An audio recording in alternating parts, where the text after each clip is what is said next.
Bila saya dapat komen macam ni, oke. First thing yang saya perlu buat adalah cari dulu ilmu tentang emas 916 itu sendiri. Saya bukan juga pandai, tetapi saya belajar daripada orang yang sudah berpengalaman dan juga ada pengalaman saya sedikit tentang emas 916.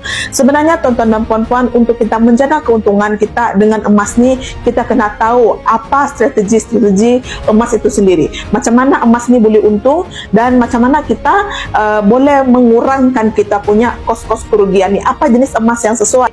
Baca buku Wang Emas supaya sis dapat paham emas yang mana yang sesuai untuk kita simpan.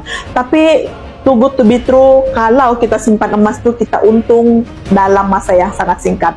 Jadi tuan-tuan dan puan-puan, kalau kita mau simpan emas ni, apalagi kalau kita mau untung dengan emas ni, simpan emas 99 lebih berbaloi. Sebab kenapa? Emas 99 ni dia punya spread sangat rendah.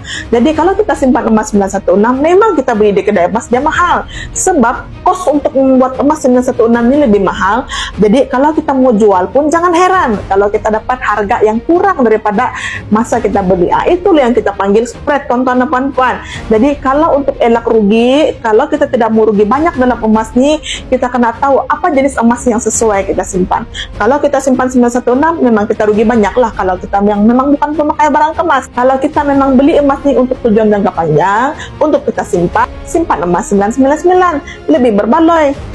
Macam tu. Jadi suggestion saya, kalau kita mau buat sesuatu pelaporan ataupun kita mau invest dalam sesuatu benda ni, kita kena cari dan baca buku dulu. Ini yang paling penting.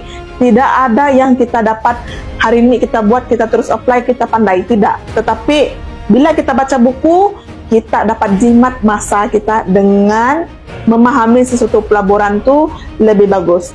Jadi suggestion saya, baca buku Wang Emas. Bilang mentor saya, dia selalu pesan begini, bukan emas yang menjadikan kita kaya, tetapi ilmu kita tentang emas itu sendiri. Semoga bermanfaat.